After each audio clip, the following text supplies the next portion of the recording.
आप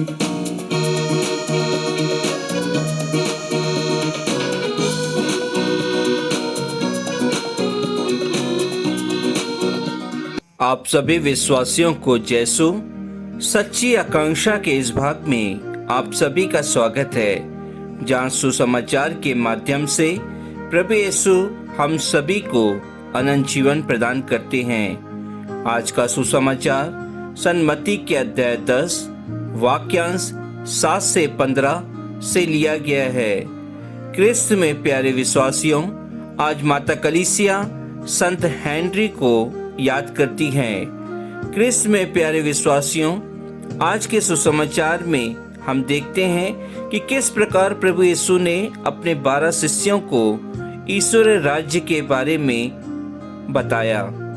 आज हम सभी से प्रभु यीशु उसी प्रकार उन्हीं 12 चेलों के समान ईश्वर राज्य के लिए हमें आमंत्रित करते हैं। क्या मैं और आप उनके कार्यों के माध्यम से ईश्वर राज्य को पाने की इच्छा रखते हैं?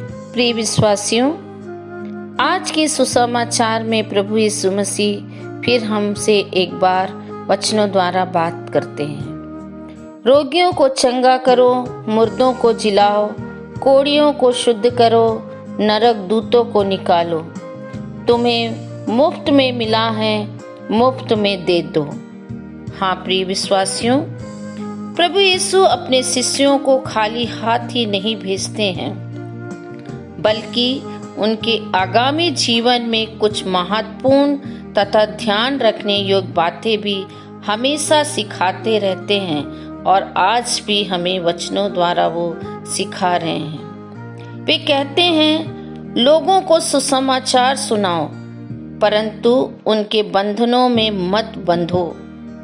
रिश्ते नातों के बंधनों में या किसी व्यक्ति विशेष के रिश्ते में ना बंधना, क्योंकि तुम एक संदेश वाहक हो।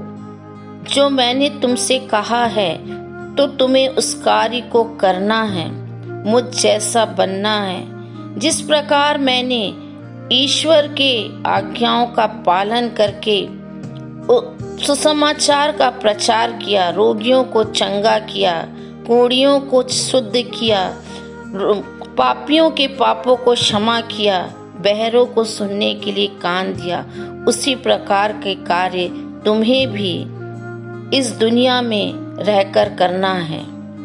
क्योंकि ईश्वर कहते हैं कि हम इस दुनिया में मुसाफिर के समान हैं, जिसका धर्म चलते रहना है। इसलिए इस दुनिया में हमें धन एकत्र करके अपना समय और जीवन बर्बाद नहीं करना है। जब व्यक्ति दुनिया की धन संपत्ति से भर जाता है, तब उसके जीवन में ईश्वर की कृपा के लिए कोई जगह खाली नहीं होती, क्योंकि प्रभु के अपूर्व कार्य को यदि हम अपने जीवन में याद करते हैं तो हमें उसमें सच्चा आनंद मिलता है।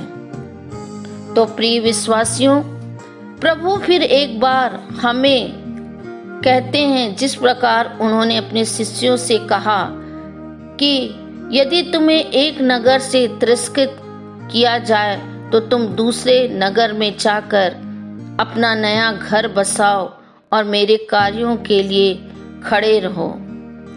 नगर छोड़ने का तात्पर्य उस नगर की बुराइयों को छोड़ना है क्रिस्त में प्रिय विश्वासियों, और एक नए सिरे से धर्म का कार्य करना है।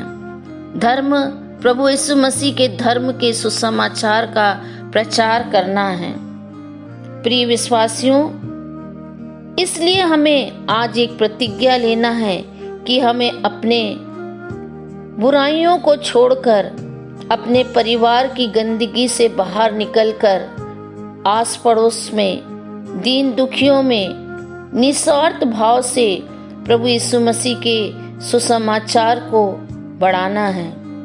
क्योंकि प्रिय विश्वासियों, हम आज देखते आ रहे हैं हमारे शहर में, हमारे राज्य में, हमारे देश में कितना घोर अंधकार पाप बढ़ता जा रहा है। लोग एक दूसरे पर चढ़ाई पे चढ़ाई कर रहे हैं। हम लोगों को बहुत प्रताड़ित किया जा रहा है।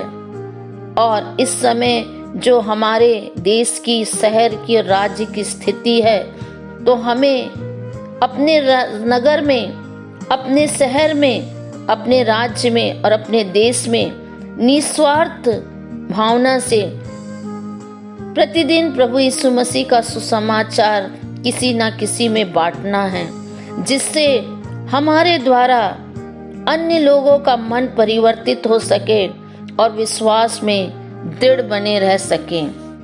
तो आइए कृष्ण में प्रिय विश्वासियों, आज हम ईश्वर से एक विशेष वरदान मांगें कि प्रभु यीशु मसीह ने जिस प्रकार उनके शिष्यों को वरदान दिया था और उन्होंने बहुत दृढ़ता के साथ, सामर्थ्य के साथ, विश्वास के साथ सुसमाचार का प्रचार किया, हम भी सुसमाचार का प्रचार करके मन परिवर्तन करवा सकें और प्रभु की राह में और लोगों को ला सकें। ये शुरुआत प्रिय विश्वासियों, सबसे पहले हमें अपने परिवार में करने का वरदान प्रभु दे सके।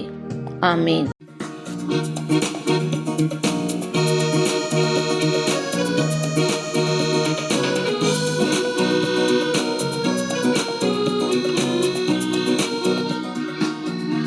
कफारा मेरा तू ही है, सहारा मेरा तू ही है। कफारा मेरा तू ही है, सहारा मेरा तू ही है। मैं तेरी राहों पर चलता रहूं मेरे खुदा, मैं तेरी राहों पर चलता रहूं मेरे खुदा,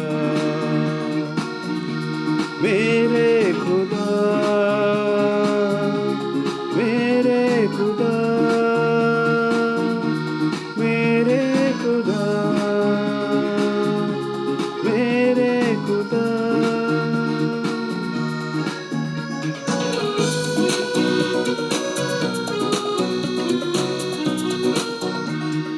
फिदिया मेरी पापों का तू, छुपने की तू ही जगह।